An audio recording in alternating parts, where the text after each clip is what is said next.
tous, merci d'être là pour ce talk sur les modules ECMAScript. Donc vous voyez un petit icône de Michael Jackson, ne vous inquiétez pas, il ne s'est pas incrusté au hasard. Il est là, on purpose, on verra ça un petit peu plus loin. Je m'appelle Sébastien Pertu, je fais partie de Microsoft France, je suis software engineer. Chez MS, je fais de l'open source depuis très longtemps. Je fais souvent du Node ou du Core, je fais les deux. Et dans mon ancienne société, je faisais du SQL Server. Je développe sur Windows. Je le dis souvent parce que comme je fais pas mal de conf open source où il n'y a que des Mac partout, je leur dis qu'on peut aussi développer sur Windows. Voilà, mon handle Twitter si vous souhaitez me suivre et savoir un petit peu ce que je fais. Allez. Il y en a qui connaissent ce monsieur? Merci. Qui est donc le créateur de JavaScript. Voilà. Et monsieur a créé JavaScript dans les années 98, je crois. Apparemment, il aurait créé ça en 48 heures. La légende dit qu'il a créé la première version de JavaScript en 48 heures. Maintenant, vous savez pourquoi on a undefined et nul, maintenant. Voilà. Alors, on va parler d'ECMAScript. ECMAScript, on peut le dire de plusieurs façons. On dit ES6, ES7, ES8, ou on peut dire ES 2015, ES 2016, ES 2017. Et Brendan H, lors de son dernier talk, il a dit moi, ES 2015, 2016, c'est trop long à dire, on fait ES6, ES7, ES8, c'est plus rapide à tweeter, enfin bref. Donc je vais faire comme ce monsieur, hein, voilà, on dit ES6, ES7, ES8 pour le reste du talk, mais vous pouvez faire la transposition à la version ECMAScript qui va bien. Où est-ce qu'on en est aujourd'hui? Globalement, on en est à la version 9 qui est sortie, la spécification cette année, et qui est en train d'être implémentée dans les browsers. Et les modules, ce dont on va parler, est présente depuis la version 6, qui est sortie en 2015. Alors, il faut savoir quand même que ECMAScript, que ES6 et ES5, ce sont les deux plus grosses mises à jour d'ECMAScript. Depuis ce jour, et comme on a des navigateurs qui se mettent à jour automatiquement, les releases se font chaque année. Elles ont beaucoup moins de features dans chacune des releases par rapport à ES5 et ES6, mais au moins, vous les avez au fur et à mesure du temps qui passe. Mais nous, ce qui nous intéresse, c'est la version ES6. Sachez qu'aujourd'hui, globalement, sur l'implémentation des browsers de dernière génération, on est à peu près entre 96 et 99% d'implémentation de ES6, qui a quand même 3 ans aujourd'hui. Les 4% qui restent, c'est souvent des petites features qui n'ont pas du tout été implémentées par le navigateur pour différentes raisons. Mais voilà, on est pratiquement à 100%. La colonne de gauche, c'est IE11. Bon, je l'ai mis voilà, pour vous montrer, mais IE11, je ne le considère plus aujourd'hui comme un navigateur de dernière génération. Il y en a qui sont obligés de faire des trucs sur IE11. Oh putain, désolé. Ça va piquer un peu là aujourd'hui, hein, je vous dis. Mais bon, on est tous pareils, on a tous connu IE, hein, je veux dire, quelque part, on a tous testé IE, on a tous travaillé un jour avec IE, et du coup, c'est pour ça que j'ai mis des petits cœurs verts. Voilà, donc il n'est pas encore compliant ES6, mais on l'aime quand même du fond de notre cœur. Voilà ce qui en reste. Bien, allez. On va parler des modules. Alors, il y a des termes comme ça, CommonJS, AMD, ESM, que vous avez dû entendre. Node.js, évidemment. Je vais vous montrer un petit peu à quoi ça ressemble, tout ça. Les modules, c'est finalement Node qui a implémenté ça, à l'époque, lorsqu'ils ont créé leur moteur serveur. Ils ont dit, bon, pour mettre du fichier JavaScript, en général, on a des balises HTML. Bon, côté serveur, il n'y a pas d'HTML, puisqu'on rentre du serveur. Hein. Comment est-ce qu'on fait? Ils ont donc décidé de créer un mécanisme d'importation de ce qu'ils ont appelé des modules. C'était le projet Server.js qui est né en 2009, qui est devenu après ce que vous connaissez aujourd'hui sous le nom de CommonJS. Voilà. C'est eux qui ont créé finalement les modules. Aujourd'hui, les modules, est-ce qu'il y en a qui en ont jamais fait? Bon, alors vous savez que lorsqu'on fait un require en Node et lorsque l'on fait un export de l'autre côté. Ça, c'est la version CommonJS. Évidemment, côté browser, on dit c'est super, ça permet de ne pas s'embêter avec les références entre chacun des modules, c'est super agréable à utiliser, on va faire pareil. Donc, ils ont sorti une norme qui s'appelle AMD, pour Asynchronous Module Definition, qui n'est pas un framework, qui est une norme. Et du coup, des frameworks l'ont implémenté. Un des premiers, un des plus utilisés jusqu'à aujourd'hui, c'était Require.js. Aujourd'hui, celui qui a le vent en poupe, parce que vous savez, le web, ce n'est rien d'autre qu'une mode, souvent les frameworks, au niveau des frameworks. Ben, celui qui a la cote aujourd'hui, c'est System.js. Voilà. Donc System.js implémente AMD. Je vois qu'il y en a qui font comme ça. Oh, non, c'est pas vrai. Bon, c'est suivant chacun. Hein, mais bon, aujourd'hui, globalement, les deux plus grosses sont ces deux-là. Et après, vous faites. Alors, c'est un peu plus verbeux, mais ça a le mérite de fonctionner. Et puis ils ont dit, bon, en ECMAScript, maintenant, avec la version ES6, on va arrêter de faire... on va implémenter une norme. En tout cas, on va la définir et après, à chacun d'implémenter la norme dans chacun des navigateurs et on va faire les imports-exports. Donc aujourd'hui, on va exporter une classe et on va importer depuis un fichier. Dans ECMAScript 6 est arrivé aussi le système des classes, d'accord, pour avoir une programmation beaucoup plus compliante à ce que vous avez l'habitude de faire avec du C# ou du Java. Mais ce n'est pas le propos de ce talk, mais on va quand même pouvoir l'utiliser. Alors je vais faire une petite démo. Alors, globalement, ça va être 80% de démo et 20% de slides. On a déjà fait bien 15% des slides là. Alors, je vais passer directement sur une démo. Alors, je vais faire du TypeScript. Tout le monde connaît TypeScript, c'est bon? Alors, je vais faire qu'une seule démo sur TypeScript, c'est juste pour vous montrer comment ça fonctionne, et après, on passera directement en full.js. Alors ici, j'ai donc plusieurs fichiers. Alors globalement, hein, j'ai 3 fichiers, TS, People et Speaker, donc ça représente mon entrée, une fichier où j'aurai des classes qui vont décrire des speakers, et Speaker Service qui va me récupérer la liste des speakers d'un événement qui s'appelle Devox, que vous devez connaître sûrement, puisqu'il y a un gros événement Devox Belgique, et là je vais récupérer les speakers de Devox France. C'est un talk que j'ai fait à l'époque à Devox, donc j'ai gardé les mêmes démos. Alors, dans People ici, comment est-ce que ça fonctionne? On fait ce qu'on appelle un export quand on veut exporter une classe. Ça, c'est la nouvelle syntaxe, classe, et après je peux l'appeler speaker par exemple. Et après, vous définissez votre classe. Vous pouvez en faire plein des classes, vous pouvez en exporter plein dans votre fichier JavaScript, ou TypeScript dans ce cas-là. Alors pour aller plus vite, j'ai quelques anti-sèches, je ne sais pas si on dit comme ça ici, que je vais copier-coller pour aller plus vite. Donc vous voyez qu'ici, je vais prendre tout ça, et je vais le copier-coller ici. Donc vous voyez qu'on peut déjà faire beaucoup d'exports dans un fichier JS. Vous êtes export, export, export, export, et vous allez pouvoir les réimporter de l'autre côté. Comment est-ce que ça marche de l'autre côté, côté speaker.js? Je vais faire ici un import, donc c'est là qu'on va commencer à voir un petit peu la syntaxe. Donc pour la récupérer dans un fichier, c'est ./ et vous allez récupérer people. Vous n'avez pas besoin de mettre d'extension, .ts ou .js. La norme n'impose pas de mettre d'extension. Donc je mets juste le nom du fichier, après le reste, c'est pas grave.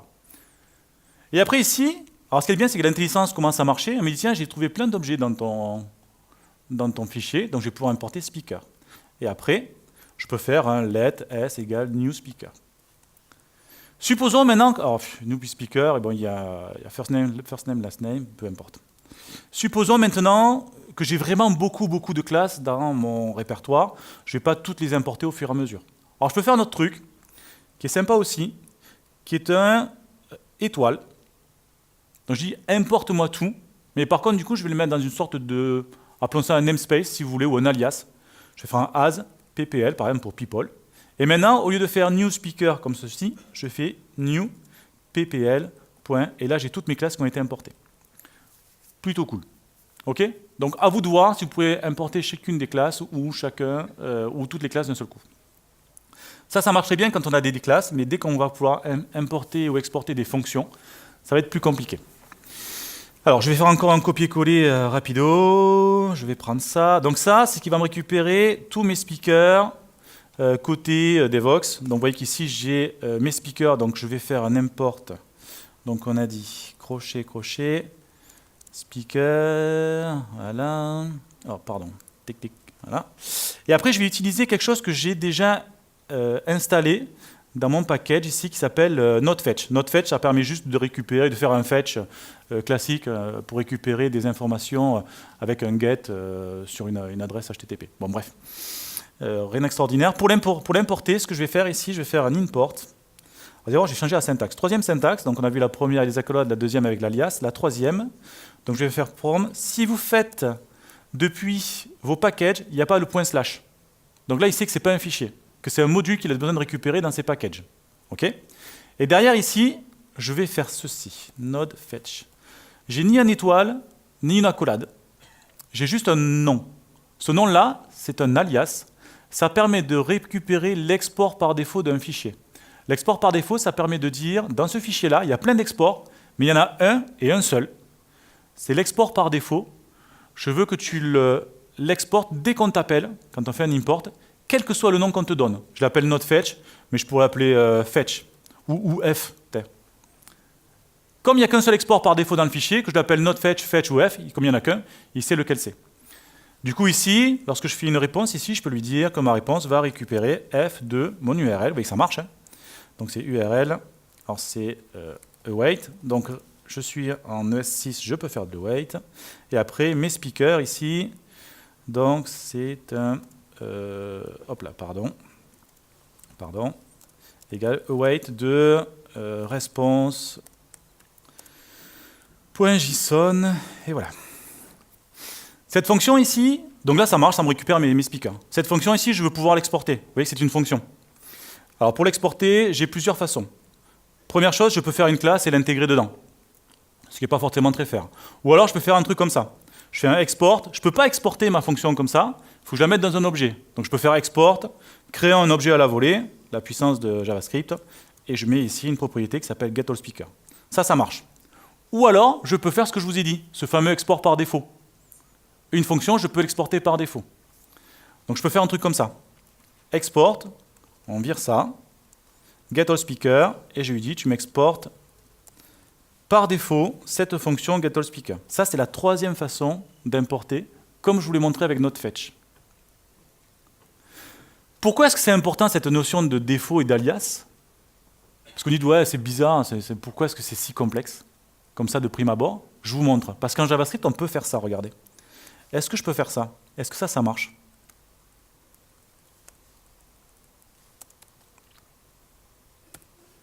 Ça, c'est une fonction anonyme JavaScript.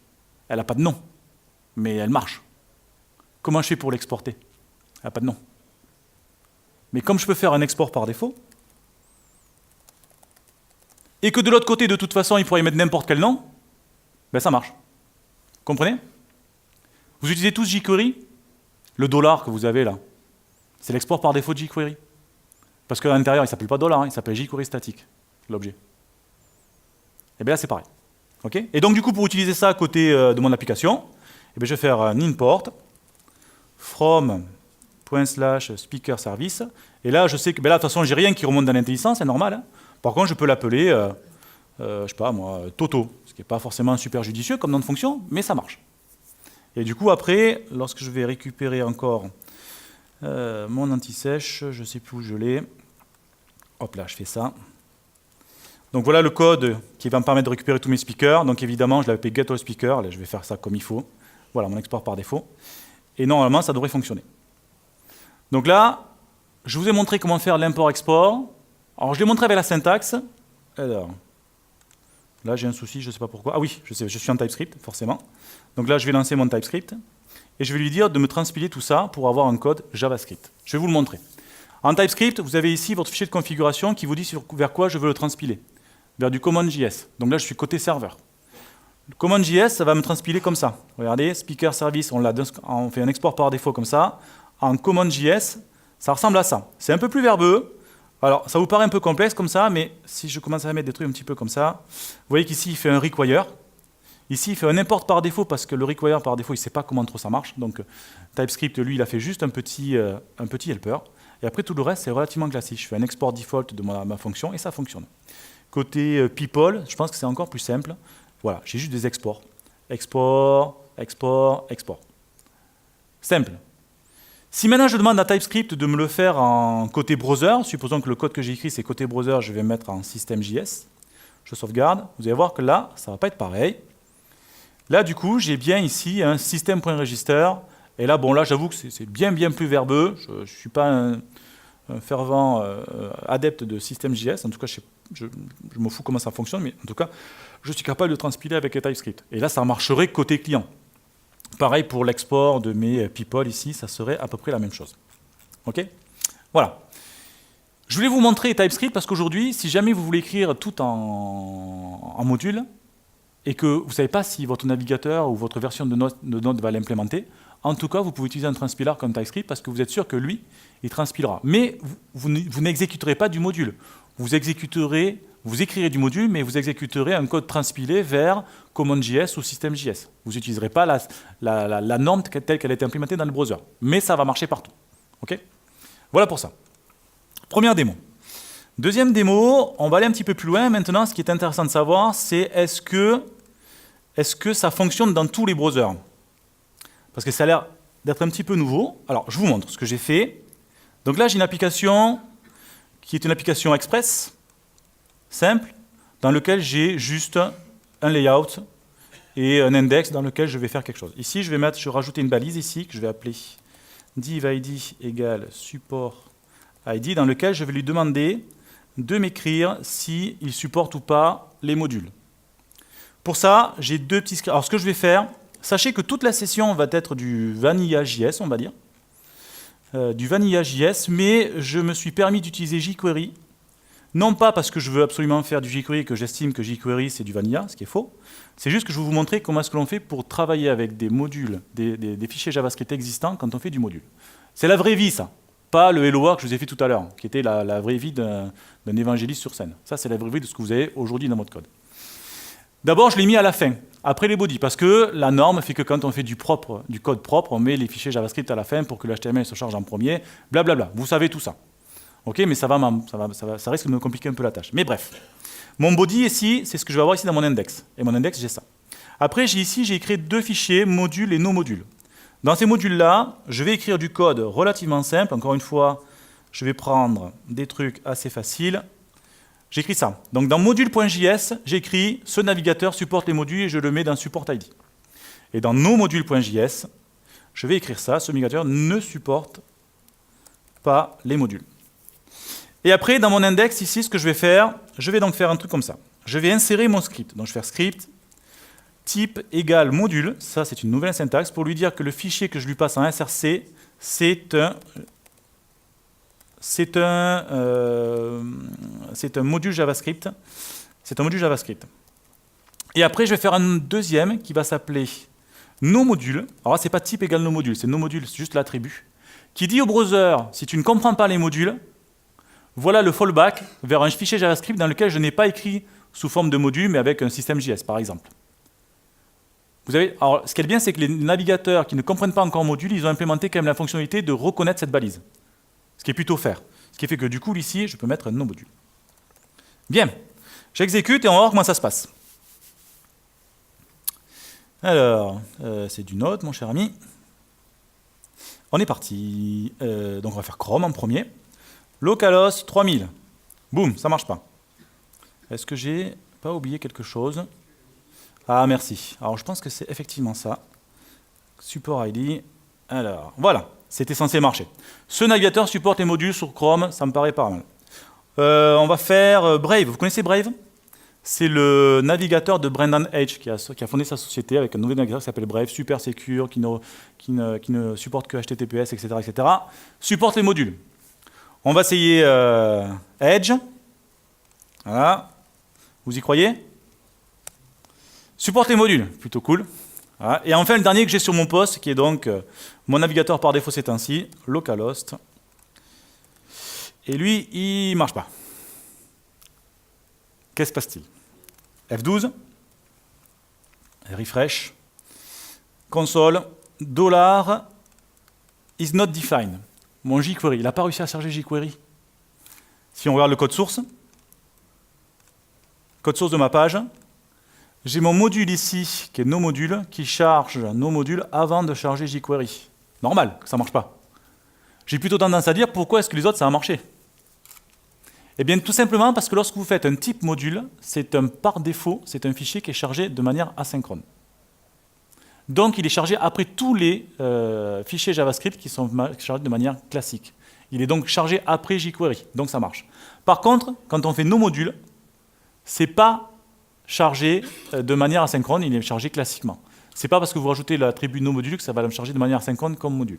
Du coup, ça ne marche pas dans ce cas-là. Sauf que il existe un attribut en HTML qui permet de faire un chargement asynchrone de mon fichier. C'est le mot-clé differ. Le differ, il est un peu particulier parce qu'il va charger après les fichiers JavaScript, mais avant les modules. Mais comme il le fait juste après les fichiers JavaScript, ça me va. Du coup, CTRL F5, cette fois-ci, il a bien réussi à me charger qu'il ne supporte pas les modules. Alors, je n'ai pas été faire avec Firefox. C'est les derniers qui l'ont implémenté sur une des dernières versions. Ça marche, en fait. C'est juste que j'ai désactivé le flag. Mais pour ma démo à Devoxx il y a 6 mois, la version qui supporte les modules est sortie genre 3 jours après. Donc là, je l'ai désactivé dans le about.config. Je suis allé désactiver les modules. Mais par défaut, tous les navigateurs aujourd'hui du marché, sauf IE11, ça fonctionne. D'accord? Je n'ai pas testé sur tous les navigateurs téléphoniques, enfin, vos smartphones, je n'ai pas testé sur Mac, je n'ai pas testé sur Linux, mais j'ai tendance à croire que c'est à peu près bon. Je n'ai pas testé Opera, dites-moi si ça fonctionne ou pas. Sachez qu'aujourd'hui, je pense que tous les navigateurs de dernière génération le supportent, mais les navigateurs un petit peu anciens, notamment sur les smartphones, il faut vérifier. Et pour ma démo, je vais garder Firefox comme ça, pour gérer le cas où j'ai un navigateur qui ne fonctionne pas. Mais vous avez compris que je bluffe un peu là. Hein. Allez. Donc voilà pour ça. Donc n'oubliez pas, 2 mots-clés super importants, le differ et le no module. Donc je vais fermer ça et je vais continuer. Donc du coup, dans ma petite démarche de faire un site qui va me récupérer les speakers Devox, j'ai fait du coup du Express, j'ai rajouté HBS pour avoir un moteur de templating, et après j'ai rajouté du Bootstrap pour avoir du CSS, et j'ai commencé à faire une petite application dans laquelle j'ai un layout un petit peu plus évolué, donc je vais juste la lancer pour vous montrer à quoi ça ressemble. C'est vraiment pas extraordinaire. Donc F5, donc je vais aller sur Chrome, et voilà mon application dans l'état. Voilà. Donc ici j'ai les badges des speakers, je vais récupérer mes speakers. J'ai récupéré le code qu'on a fait tout à l'heure, je l'ai mis ici dans JavaScript Speaker, et voilà comment est-ce que j'ai designé mon interface. J'ai une page, un service et un template. Le template, c'est pour HBS, pour appliquer un template, donc je ne vous le montre pas, c'est du pur HTML dans du JavaScript. Les services, c'est ce qu'on a montré tout à l'heure, c'est les speaker services, et le speaker, c'est la speaker page. Dans mon speaker service, ici, ce code-là, c'est du pur JavaScript, même si j'ai mis des décorateurs TypeScript pour aider le compilateur TypeScript à m'aider moi-même. J'ai mis un TS check ici pour vérifier que je n'ai pas fait trop de bêtises. Et ça me paraît pas mal. Et après ici, dans Speaker Page, ici j'ai une page qui va donc récupérer les speaker services, faire un random, récupérer la liste, alors récupérer une instance, récupérer la liste et appliquer mon template. Sauf que là, mon fichier JavaScript est faux. D'ailleurs, si je mets un TS check, vous me dites attention, mes speaker services, je ne connais pas, c'est quoi? Donc effectivement, il a raison. Donc il faut que je fasse un import.from speaker service. Hop, et après mon template, j'ai décidé que c'était un import par défaut. Donc là, vous avez compris comment ça marche. Speaker template, et je l'ai appelé comment? Je l'ai appelé comme ça. Voilà. Maintenant, il faut que j'aille récupérer ça dans ma page. Dans ma page, ici, et j'ai exporté ma classe, c'est nickel. Dans ma page, ici, côté speaker, je vais faire un truc comme ça. Donc, je vais faire un div, type égale module, et cette fois-ci, je ne vais pas du tout faire un src, je vais directement faire un import ici. Je vais faire un import. Donc on va faire speaker page. Oh, pardon. Speaker. Très bien. Speaker page. From. Donc on a compris point slash parce que c'est un fichier. Donc c'est dans JavaScript. JavaScript slash. Speaker. Alors j'étais un peu perturbé parce que j'ai pas la corrélation syntaxique, mais je viens de voir que j'ai fait une grosse bêtise, on l'a tous vu, n'est-ce pas? Speaker page, que j'ai pas l'intelligence, que j'ai rien. Voilà. Et parce qu'en fait, on est d'accord. Hein. Voilà. Vous l'avez tous vu, hein, bien sûr. Un petit truc, ici, pourquoi est-ce que je fais cette démo? Parce que je viens de me faire avoir, je viens de m'en rendre compte. Ici, je suis côté client, la norme ne l'impose pas. Je vous l'ai dit qu'il n'y avait pas besoin de mettre le fichier, l'extension. Mais par contre, côté HTML, les browsers l'imposent. Ils ne savent pas importer speaker service. Par contre, ils savent importer speakerservice.js. Ça, c'est obligatoire quand on est côté browser. Pas côté Node. Côté browser, c'est important. Vous ne faites pas avoir, je me suis fait avoir, vous allez chercher, j'ai cherché pour vous. Voilà. Et donc, côté ici, index. Alors, j'exporte ma page. Je l'importe ici, côté speaker. Et après, ici, je vais faire un new speaker page, .load A5, et normalement, il devrait tout me mettre au bon endroit. On va rafraîchir ma page ici, alors pas celle-là du coup, CTRL F5, et je devrais récupérer mes speakers. Voilà. Donc je récupère tous mes speakers, et chaque fois que je fais F5, mon random arrive et me récupère d'autres speakers. Ça fonctionne. Par contre, vous êtes d'accord avec moi que côté ici, ça marche toujours pas, puisque je suis dans un script de type module, et lui, il ne le comprend pas. Donc là, j'ai deux choix. Premier choix, je réécris tout ce que j'ai fait ici, mais sans faire des modules. Ou alors, j'utilise Alors j'ai plusieurs choix. J'utilise soit TypeScript, on l'a vu, ou alors qu'est-ce qu'on utilise aujourd'hui quand on veut être sûr que ça fonctionne partout? On utilise un bundler en général. Et quel est le bundler le plus utilisé aujourd'hui? Voilà, eh bien on ne va pas utiliser celui-là. Il n'y en a pas un autre? Non? Non. Merci. Qui c'est qui l'a dit? Bien joué. Je suis désolé, j'ai pas un seul goodies à te donner, mais c'était super sympa. Allez. Alors le problème, c'est qu'on veut résoudre cette histoire de je vais être compatible partout. Il faut donc qu'on utilise un packer, un bundler qui va me transformer mon code dans la version qui est comprise par le navigateur. Pour ça, quatrième démo, hop, Open with Code. Donc ici, je vais rajouter Rollup. Donc pour ça, je vais donc l'installer. Donc on va faire npm install rollup -d pour en mettre une dépendance. Voilà, donc install. Ok, merci. Ça c'est bon. Et après, du coup, je vais rajouter ici un fichier qui s'appelle rollup.config.js.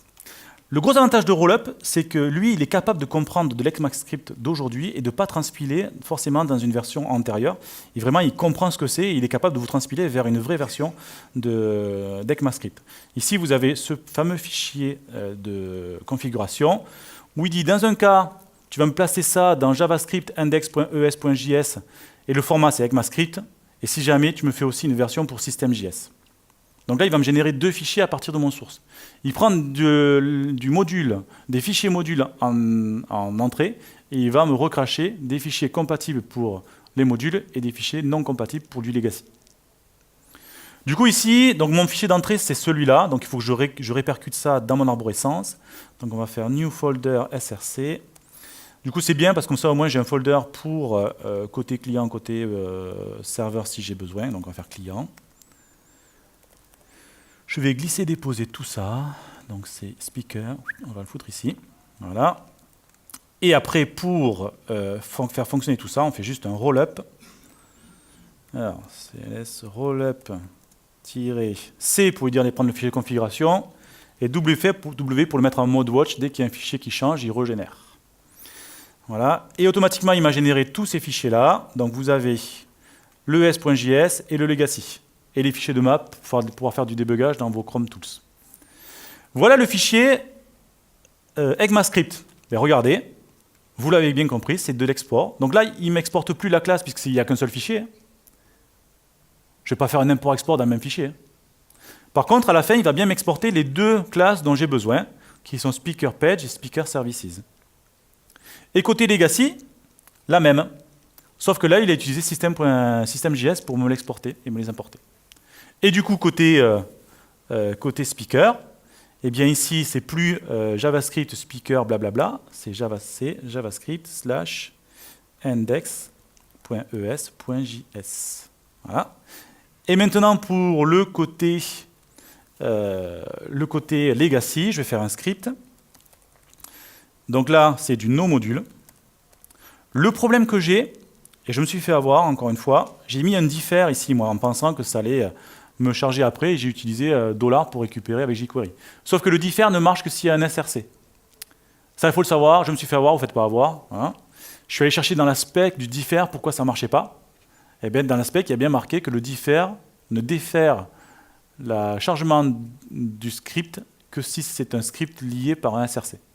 Comme là, je vais écrire du vrai script dans du inline, ça ne va pas marcher. Du coup, bon, c'est pas très joli ce que je vais faire, mais pour pouvoir charger comme je l'ai fait, eh bien, je vais faire un truc pas très joli, un truc qui va ressembler à ça. Alors évidemment, dès qu'on commence à faire du... alors du coup, il faut que je rajoute ça aussi. Il faut que je charge system.js.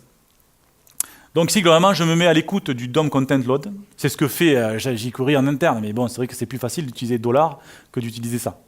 Mais après, c'est tout simplement du system.import de mon legacy et ça fonctionne.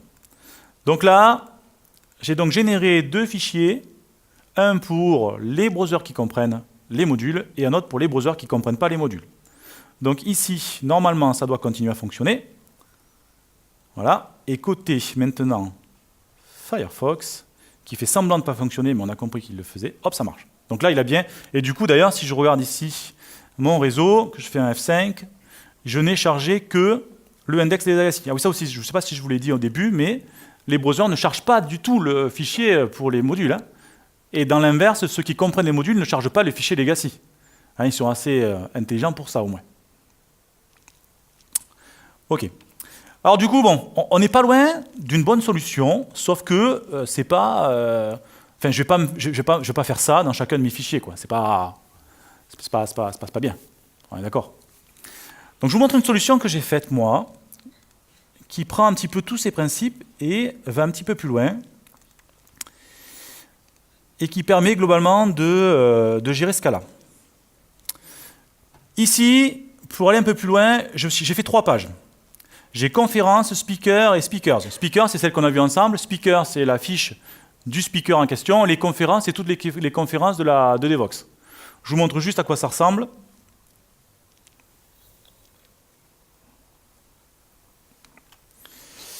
Alors, je suis ici, localhost. Donc ici, j'ai les speakers, donc vous les avez vus. Alors, j'ai fait du single page application. Je peux changer.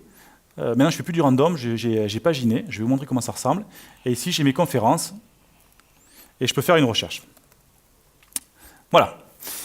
Cette application, comment elle fonctionne? D'abord, vous allez voir que dans chacune de mes pages, si je reprends Speakers ici, j'ai plus, alors j'ai du template, mais j'ai plus, bon là, ça c'est pour le menu, j'ai plus le chargement de mes 2 fichiers. Sur chacune de mes pages, en fait, ce que j'ai fait, j'ai dit, tiens, alors je me suis amusé à faire un routeur, hein, pur JavaScript, pour pouvoir charger eh bien, le module JavaScript qui va bien pour la page sur laquelle je me trouve. Alors j'ai fait un petit routeur ici. Alors ça m'a pris un petit moment pour l'écrire, donc je vous laisserai regarder le code, je vous montrerai comment faire pour le trouver. Mais ce routeur, me permet de dire, sur ma page d'index ici, lorsque j'arrive sur cette page-là, /speaker, tu vas récupérer le module speaker page. Quand tu arrives sur /speakers, tu vas récupérer speakers page et conférence. Vous voyez qu'ici, lors de mes imports, ici, dans mon fichier index, ça c'est aussi une bonne chose, une chose à faire. Mon fichier index, c'est le point d'entrée pour Rollup. Du coup, dans ce fichier index, j'importe tous les fichiers dont j'ai besoin. Voilà. D'accord? Donc j'importe speaker page, conférence, qui eux-mêmes importent speaker service et compagnie. Ça fait un gros arbre, et du coup, Rollup, il sait quoi importer du début à la fin. Mon routeur, ici, vous avez vu, j'ai fait un export par défaut. Pas pour le fun du truc. Hein. Je vous montre pourquoi. Parce que mon routeur, ici, à la fin, lorsque je l'exporte, ce qui est le plus important, finalement, je fais ça. Est-ce qu'il y en a qui me disent ce que j'ai exporté là, comme type d'objet? Merci. Je viens d'exporter un export par défaut d'une instance que j'ai créée à la volée. Et ce qu'il faut savoir, c'est que quand vous faites import, il ne recrée pas à chaque fois, il ne réexécute pas ça. Il l'exécute la première fois, et après il le réutilise. Donc comme la première fois, il va exporter mon nouveau routeur, quand je refais un import, il utilise l'instance de mon routeur qui est déclarée. Donc là, en fait, ce que je viens de faire, c'est un singleton. Et du coup, lorsque j'utilise mon routeur, je l'utilise partout, mon routeur. Hein. Dès que je suis dans une page, je lui demande ici, par exemple, de récupérer mon routeur, que j'importe ici, et mon routeur va me donner les paramètres qui arrivent de la barre pour pouvoir récupérer le speaker, son nom, etc. Ça, c'est comment fonctionne mon routeur. Et le onload, c'est le routeur qui va l'appeler sur la page que je viens d'utiliser. Ça, c'est le routeur, c'est le mécanisme du routeur. Si vous voulez voir à quoi ça ressemble, c'est ça. Mais ce qui est important de savoir, c'est que ma speaker page ici, elle, je l'exporte tout le temps, et mon routeur, j'en ai fait un singleton, je l'exporte qu'une seule fois. Du coup, sur cette page ici, speaker, alors je vais faire un F12, j'ai mis des consoles dessus, console log pour vous montrer. Donc ici, je vais faire un gros refresh, CTRL F5. Ici, bon, j'ai pas l'icône pour un speaker. Alors, ça n'a pas marché, ça y est. Ici, là, j'ai un call sur mon routeur et un call sur speaker page. Mais dès que je change que je rappelle la page, vous voyez que mon routeur, il n'est jamais rechargé. Par contre, ma speaker page, elle a été chargée 4, 3, une fois, 3 fois ici. Donc les instances, comme j'exporte l'objet et que je fais un new dessus, ben, chaque fois je le réinstancie et mon routeur, j'en ai fait un singleton. Donc vous voyez, avec les systèmes de modules, comme ça, on peut commencer à jouer avec ce genre de mécanisme-là que vous avez sûrement l'habitude d'utiliser tous les jours quand vous faites de la programmation managée. J'ai un peu chié pour cette démo. Voilà pour ça. Donc on n'est pas trop mal. Cette version-là, je vous montrerai où la trouver. Elle est pas très compliquée. Je reviens sur mes slides. Donc là, je vous ai montré un petit peu donc tout ce que je vous ai dit. Vous avez tout dans les slides. Pourquoi est-ce qu'il faut utiliser diffère, dans quoi est-ce que c'est supporté. Vous voyez, Firefox n'était pas supporté à la 59. Je crois qu'on est à la 62 ou 63 aujourd'hui. Donc vous voyez, c'est largement supporté depuis. Pourquoi est-ce qu'il y en a qui sont asynchrones et pas, etc., etc. Vous avez tout dans mes slides. Je vais passer maintenant sur la partie, donc les 10% de slides qui restent, sur la partie Node. Donc là, on a vu côté client, maintenant côté Node. Node, c'est plus compliqué. C'est plus compliqué parce qu'on vient de CommonJS. CommonJS, par défaut, il a été fait pour être synchrone et évalué pendant le runtime. Et la spec des ECMAScript modules, c'est asynchrone et chargé pendant la compilation, pendant la phase de compilation. Au-delà du fait que ce ne soit pas la même syntaxe, mais ça on l'a vu, du coup, et en plus, la fondation Node, ils ont dit, moi, en plus, on veut aller plus loin, on veut en plus que les ECMAScript modules, ça soit compatible avec CommonJS. Je vais pouvoir faire du require de quelque chose qui a été exporté, et je vais pouvoir faire du import de quelque chose qui a été export. Vous voyez? Faire du ESM qui importe du CommonJS, ou l'inverse. Et ça c'est problématique. Mais ils sont obligés, parce qu'avec l'historique qu'ils ont aujourd'hui, ils ne peuvent pas dire, bon ben, Node 12, ou 10, ou 11, ou peu importe, terminé, on recommence tout à zéro. Ça va pas marcher. Il y en a qui ont essayé, ils ont eu des problèmes. Sur d'autres choses.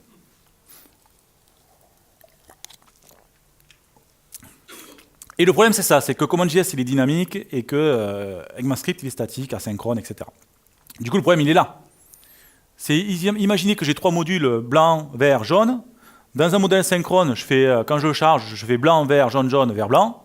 Et quand je suis asynchrone, il y a beaucoup de chances que je fasse blanc, blanc, vert, vert, jaune, jaune. Et ça, pour les modules qui existent aujourd'hui dans Node.js, eh ben, il n'y a plus rien qui fonctionne. Hein. C'est logique pour tout le monde? Bon, du coup, c'est compliqué. Comment est-ce qu'on fait? Et là, ça commence à devenir problématique. Moi, ça fait un petit moment que je suis cette histoire des modules sur Node parce qu'ils se tirent des cheveux. Enfin, il y a ce qu'on appelle l'EPS sur Node. Vous avez tous les comptes rendus des réunions qu'ils font avec tous les committeurs de Node, suivant les sujets. Et ils ont des discussions sans fin sur les modules, c'est un truc de débile. Moi, je les ai suivis, j'ai regardé les comptes rendus. Il y a des fois, ils arrivent en réunion, il fait bon. La première chose, d'entrée, on ne parle pas des modules aujourd'hui parce que j'ai pas envie. Donc, ils font autre chose. Et si jamais ils en parlent, ça dure 2h30, enfin, c'est l'enfer. Et un jour, ils ont dit, bon, on n'y arrive pas, voilà ce qu'on va faire. On va faire un nouveau type de fichier qu'on va appeler les .mjs. Et en interne, ils appellent ça les Michael Jackson scripts. D'où Michael Jackson. Vous allez voir, vous faites Michael Jackson script, vous allez voir une liste de liens, c'est assez impressionnant. Ils disent maintenant, vu que de toute façon, on ne s'en sort pas, le mieux à faire, c'est de faire un nouveau fichier qui va s'appeler .mjs. Et quand c'est du .mjs, c'est de l'ECMAScript module. Quand c'est du JS, c'est du CommonJS. Tous les nouveaux packages peuvent faire du .mjs. Tous les anciens, vous restez sur JS. D'accord? Et normalement, c'est là que je fais une démo. Mais, parce qu'on est quand même dans le monde de l'open source et que ça change tous les jours, hein, évidemment, sinon ça ne serait pas drôle. Donc vous avez tout plein d'issues sur GitHub pour voir comment est-ce qu'ils en sont arrivés à cette conclusion-là. Et donc normalement, là, je fais une démo, et puis un jour, alors voilà les références, je vous en ai mis pléthore si vous voulez, et puis il y en a encore d'autres aujourd'hui qui sont sortis. Et là, je me dis, bon, maintenant je fais une démo, du coup c'est cool, je vous montre des MJS, sauf que, attendez, il y a un gars qui est arrivé, excusez-moi, j'avais encore rajouté un petit peu pour la moulinette. Hein.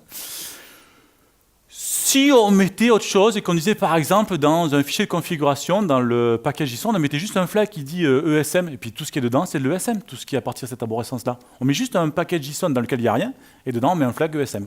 Et là tout le monde dit, ah ouais, mais c'est génial, parce que MJS, moi j'aimais pas finalement, moi Michael Jackson, je suis plutôt Prince et tout, bon bref.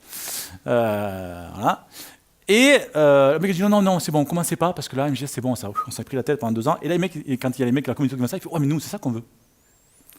Et là, on est reparti pour un tour. Ils ont dit, bon, on va y réfléchir. Aujourd'hui, ce qui va être implémenté dans Node par défaut, c'est MJS. La version avec ça, c'est pas encore arrivé. Parce que, forcément, la première version, c'est de dire, bon, on fait un mode.esm. Et toute la communauté, on dit, non, mais nous, ça ne nous plaît pas, un mode.esm. Moi, ce que j'aimerais, c'est que tu me dises, parce que moi, j'utilise Rollup, par exemple, pour faire mes packages, c'est, dans mon Rollup, je te dis que là, Sur ce répertoire-là, c'est le legacy, et sur ce répertoire-là, c'est ECMAScript. Donc moi, je te propose deux trucs, main et module, pour te dire dans lequel j'ai le legacy et dans lequel j'ai le nouveau. Ils en sont là aujourd'hui. Ils sont en train de dire, ouais, non, mais en fait, MJS voulait vraiment pas du tout. Voilà. Alors, il y a des mecs qui ont fait des... Il y a un mec qui s'appelle Geoffrey Boots, qui a dit, bon, vous voulez que je vous montre? Je vous montre. Il faut remuer la souris quand ça ne vient pas. Ça y est, c'est toujours faire ça. Il a dit, bon, ça date pas il n'y a pas longtemps, hein, ça a été fait il y a même pas un mois. Voilà l'ensemble des gens qui utilisent le type module dans leur package JSON. Il a fait des stats. Et il a dit, globalement, 783 packages pointent vers un point .js avec un nœud module dans leur package JSON, et 75 utilisent un point .mjs. Voilà, 10% aujourd'hui. Vous en tirez les conclusions que vous voulez, les gars, mais je vous laisse seul juge. Donc les mecs de chez Node.js, ils font bon, on réfléchit. Ok. Voilà. Pour vous donner un petit peu l'idée. Alors, ça devait sortir pour Node 10. On est à Node 11 et quelques. C'est toujours pas sorti. Donc pour l'instant, je peux vous faire une démo, mais ça sera forcément du point .mjs et ça sera forcément en mode expérimental. Donc ma démo, c'est celle que j'ai ici. Donc je reviens sur ma démo, hein, toujours pareil. Non, c'est pas celle-là. C'est ici. Et donc je vais migrer mon application en Michael Jackson Script. Donc d'abord, je vais la renommer. Je fais .app.mjs. Voilà. Et après, ici, je vais virer. Alors, ce qu'il y a de bien, c'est que Visual Studio Code, il est faire, il peut tout me transformer en des require en import. Ça va plus vite, hein. Ça permet de migrer plus vite. Sauf que, là, je vais faire un module Node qui va s'exécuter côté serveur, qui va importer des modules CommonJS. On est d'accord? Je fais de l'interopérabilité, là, ce qu'ils veulent. Et là, alors, ce n'est pas la spec ESM qui l'impose, c'est Node qui dit, si vous voulez être rétrocompatible, vous ne pouvez faire que l'export par défaut des modules CommonJS pour que ça fonctionne. Donc je ne peux pas écrire ça là. Ça, je ne peux pas l'écrire. Je peux que écrire ça. Je peux écrire que ça, express. Et du coup ici, alors ce que je fais moi en général, pour ne pas m'embêter, je fais un /@tscheck pour qu'il me dise où est-ce que j'ai fait des erreurs du coup. Donc là du coup, ça je fais, donc c'est express. Hein. Voilà, je crois que j'en ai un autre par là. Alors ça, bon ça c'est une connerie. C'est une bêtise, pardon. Voilà, donc ça, join, j'ai pas le droit d'utiliser que l'objet join, donc je vais faire tout, donc pass, voilà, et puis après je vais dire pass.join, hein, voilà, c'est pas très compliqué non plus, hein. On va pas se casser les trois pattes, voilà. Donc ça c'est bon, et puis là c'est pareil, body parser, donc je l'appelais BD, hein, puisque c'est l'export par défaut, on l'amène comme on veut, et donc bd.json, voilà. Encore une fois, hein, c'est pas la norme qui l'impose, hein, c'est la rétrocompatibilité de Node vers CommonJS, hein. Okay. Voilà, et puis après, il faut savoir que ça ne marche plus, le dir name. Donc on n'en a pas besoin, mais le dir name, ils sont en train de retravailler dessus pour avoir quelque chose d'un peu plus agréable que ça à utiliser. Donc là, c'est pareil, je peux faire ça. Voilà.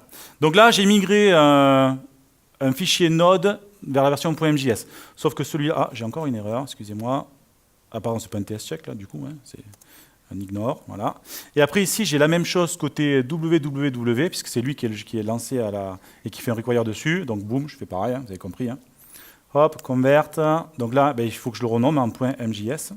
Donc là, c'est quand vous commencez un MJS, c'est partout, du début à la fin. Hein. Voilà. Et après ici, donc c'est pas app, je fais que app. Et c'est app.set ici. Et ici, ça, j'ai pas le droit de le faire. Il n'a même pas réussi à le transformer. Donc on va faire un import db from debug, voilà, et on va faire un var db, c'est égal, je sais pas à quoi ça sert, mais on va dire qu'il en a besoin, et ça me paraît pas mal. Et donc pour le lancer, maintenant, il faut que je fasse un node de mon fichier www.mjs. Alors vous voyez, par contre, on est d'accord qu'ici, je fais un import, et que du coup, toutes mes routes, etc., ben, du coup, maintenant, ça marche. Hein. Limite, j'aurais même pas besoin d'utiliser le legacy. Hein. Enfin si, sauf sur les browsers qui ne le supportent pas. Bref, vous avez compris. Du coup, qu'est-ce que je dois faire maintenant? C'est lancer tout ça. Donc pour le lancer, alors moi j'aime bien faire F5, je suis un feignant de la ligne de commande, hein, comme bon développeur Windows que je suis. Non, c'est pas vrai, mais bon, bref.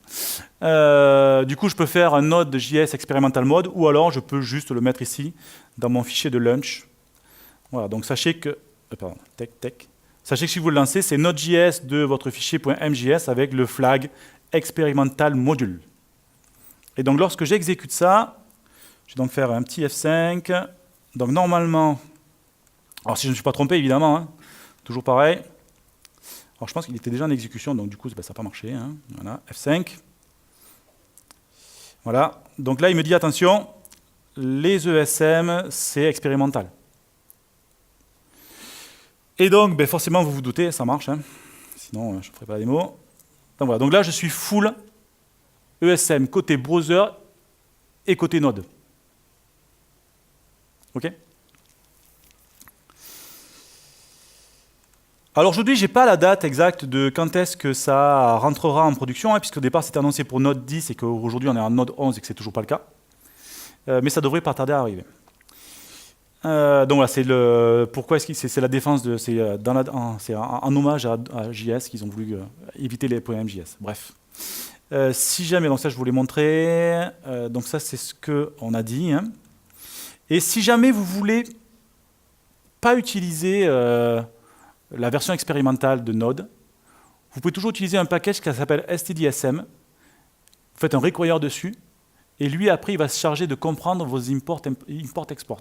C'est une sorte de polyfill si vous voulez, ou un proxy, je ne sais pas comment on peut l'appeler. Ok. Alors, du coup j'étais à Devox, et puis Wassim, pour ceux qui le connaissent, qui est un super gars, super bon en Angular, qu'on se connaît très bien avec Wassim, et il m'a dit Seb, surtout, si jamais pour ta conférence, là, tu leur dis, hein, en fait, chez Node, on a carrément créé une team qui est focus que sur les modules pour essayer de résoudre un petit peu tout ça. Donc il existe effectivement sur GitHub/Node.js/module, ils ont tout migré dessus pour discuter que de ça. Donc il y a une core team, alors il y a un mec qui s'appelle Brandon, je ne sais plus quoi, qui est un jeune de 21 ans ou 22 ans par là, qui a tout codé. Enfin, ce mec-là, si un jour ça marche, il faudra monter un hôtel à son nom, tellement le prof se prend la tête, et puis alors, dès qu'il sort quelque chose, tu as toutes les communautés qui arrivent, c'est pas normal. Enfin, ouais, vous savez ce que c'est, hein. Les communautés, ça marche comme ça. Bien. Et après, je voulais vous montrer une dernière chose qui va arriver. C'est ce qu'on appelle les imports dynamiques. Ça, c'est bien. Enfin, je ne sais pas si c'est bien, pour être très honnête encore avec vous. Aujourd'hui, quand on écrit du code JavaScript, du module, alors je vous montre le code, hein, n'importe lequel, peu importe, hein, c'est pas grave. Ça, c'est du code qui est exécuté, hein, on est d'accord, et ça, c'est les imports-exports. Les imports, c'est toujours en début. Je ne peux pas faire ça. Même si j'ai importé, je les ai importés ici. Là. Je ne peux pas faire ça, c'est pas possible. Ça ne marche pas. Ça va péter. On fait d'abord les imports, et après on fait du code. Les imports dynamiques, c'est de dire, je veux pouvoir importer dynamiquement mes fichiers JS, quel que soit l'endroit dans lequel je me trouve dans le DOM ou dans mon exécution, alors que j'ai déjà rendu la page et que j'ai déjà tout chargé. Je vous montre directement la démo terminée. Open folder. Qui est ici. Alors c'est la même démo. J'ai rien changé. Je crois que je suis encore en MJS d'ailleurs, mais ça n'a aucun rapport. Je vais donc l'exécuter. F5. Et je vous montre directement le code pour vous montrer à quoi ça ressemble. Vous allez voir, ça se comprend tout seul. Première chose, j'ai créé ici dans ma source un truc qui s'appelle... je l'ai mis directement dans JavaScript pour aller plus vite, bio, qui fait rien, qui exporte une classe. Bio.js, je l'importe nulle part dans mon code. Et Rollup, il est assez intelligent pour faire du tree checking et de dire si jamais tu exportes pas quelque chose que tu l'as jamais utilisé, moi, je le transpile pas dans mon fichier que je vais générer à la fin. Donc ce truc-là, il est présent côté serveur, mais il n'est jamais loadé. L'import dynamique, c'est ça. C'est être dans une page, donc je crois que je l'ai mis ici, et de dire ici, donc là je suis en pur JavaScript côté client, et c'est de dire, sur le clic de mon bouton, alors là on est bien d'accord que j'exécute du code avant de faire quoi que ce soit, hein. Et c'est de dire, eh bien voilà, dynamiquement, je fais un await, je vais importer ce fichier-là. Et après, du coup, je vais pouvoir créer une instance de ma bio, faire la getBio et l'insérer quelque part. Ce fichier-là, je vais le charger dynamiquement lorsque ma page est rendue. Je vous montre. Donc je vais me mettre sur Chrome. Donc on va aller sur localhost 3000. Donc on va faire un petit F12 pour vous montrer, le network. Donc là je vais faire un CTRL F5. Donc vous voyez qu'ici, donc là bon, vous me croyez sur parole, hein, donc il n'est pas là-dedans et il est chargé nulle part ailleurs. Hein. Donc là je vais faire ça. Et lorsque je vais cliquer sur mon bouton, Attention, ça va aller très vite, ça éblouit, paf, hop, voilà, j'ai chargé bio. Ouais, je sais, ça peut surprendre des fois, c'est l'impression, je sais, ça peut des fois perturber. Bon bref, voilà. Ça permet de charger dynamiquement vos modules. Sauf que ça, aujourd'hui, ça ne marche pas partout. Pour vous dire, si on teste ça sur Brave, ça marche.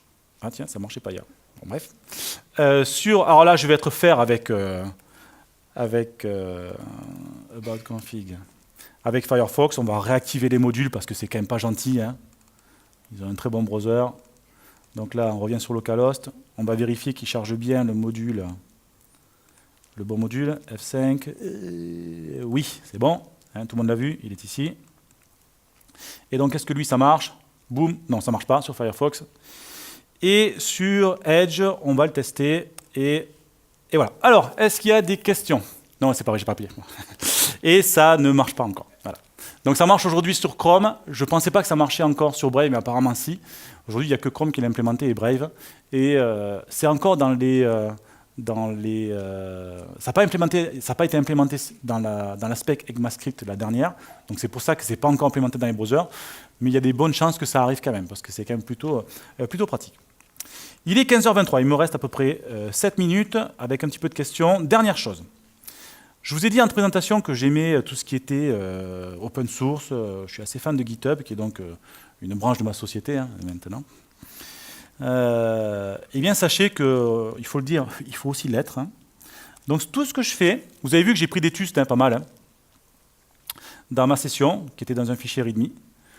Tout ce que j'ai fait pendant cette session, de la démo 1 à la démo 6, avec les slides, avec le fichier, avec les starters sur chacune des solutions qui vont vous permettre de coder, eh bien, je l'ai mis à disposition sur mon GitHub. Et vous avez toutes les explications et toutes les démos que je vous ai faites, je les ai scriptées. J'ai encore mis ça à jour hier. Et tout ce que j'ai fait, vous voyez, tout ce que j'ai fait, vous l'avez ici. Vous avez globalement qu'à récupérer ce que j'ai fait et vous pourrez rejouer toutes les démos et toute cette session dans vos meet-up, dans vos sociétés. Prenez un petit peu de temps pour la répéter quand même. Hein, ça peut servir, mais vous avez tout ici. Jusqu'à la dernière démo où on va tester, eh bien, alors là vous avez le fichier rollup, vous avez tout ce qu'il faut, jusqu'à la dernière démo avec le routeur et avec l'import dynamique. Vous avez tout sur mon truc, il n'y a qu'à suivre. Donc prenez ça, vous le forquez, vous mettez un petit tips à la fin en disant que c'est un mec de chez MS France, pas très connu, qui vous a montré comment ça marche, ça me fera plaisir, et ça sera bon. Je vous remercie. Alors il reste 6 minutes. D'abord, est-ce qu'il y a des questions? Ou est-ce que j'ai été clair et limpide comme de l'eau de roche? Ouais. Dans la norme, il y a deux façons d'exporter, le default et ouais. Ouais. La norme permet de faire les deux. Ouais. Mais idéalement, on fait quoi? Alors, c'est une bonne question. Merci de l'avoir posée. C'est le moment où je bois un coup. Hein. Alors oui. Alors. Du coup, je réfléchis à ce que je pourrais raconter. Hein, j'avais super soif en plus. Non. La réponse, elle est simple. Souvent, alors moi, ce que je préfère, c'est l'export par défaut. D'abord parce qu'il permet d'exporter autre chose que des classes, des fonctions anonymes, etc. C'est bien. Après, ça permet de protéger toutes vos classes. Si vous faites un export par défaut et que toutes les autres, tu vois, les classes speaker, etc., que j'avais tout dans un fichier, j'en avais 7 ou 8 là. À la fin, alors d'abord, je ne les exporte pas. Je mets classe. Et à la fin, je fais un export default de Tartampion. C'est pas très joli comme nom, mais ça fait le job. Et lui, il va être responsable de créer les instances de mes classes. Et du coup, mon appelant, la seule chose qu'il est capable d'importer, c'est mon singleton, ou ce que tu veux, et s'il fera tartampion.getNewInstance of speaker, par exemple. Parce que potentiellement, toi, dans ton new de ton speaker, tu as quelque chose que tu vas faire, et si le gars oublie de le faire, ben, ça ne marche pas. C'est ce que fait jQuery. Je reprends encore cet exemple-là, mais jQuery, tout est accessible par $, mais pas par défaut. NodeFetch, vous avez vu, il a toutes les classes qui sont exposées à l'extérieur. Je ne vous ai pas montré. Mais il a quand même exporté un singleton qui permet de faire NodeFetch dessus. Mais vous pouvez aussi utiliser les classes par défaut. Lui, c'est une autre technique. Moi, j'aime bien tout protéger pour être sûr qu'il n'y ait pas de soucis. Encore une fois, ça dépend aussi de l'ampleur du projet, etc. Mais bon. Voilà. Donc, si jamais ça ne te dérange pas, des classes speaker, enfin des classes, tout ce qui est les DAO, tout ce qui est les classes classiques, vous pouvez les exporter, il n'y a pas de problème. Mais dès que tu commences à exporter des services qui ont besoin d'une phase d'initialisation ou tu as besoin de pas mal de choses. Moi, je préfère faire un export par défaut, ça te permet de protéger toutes tes classes. C'est comme un getter et un setter finalement. Ça te permet de protéger tes instances privées. Alors on va dire que c'est un peu le même système. C'était clair? Très bien. J'avais pas l'impression d'être très clair, mais si tu le dis, c'est cool. Il y a d'autres questions? Merci beaucoup.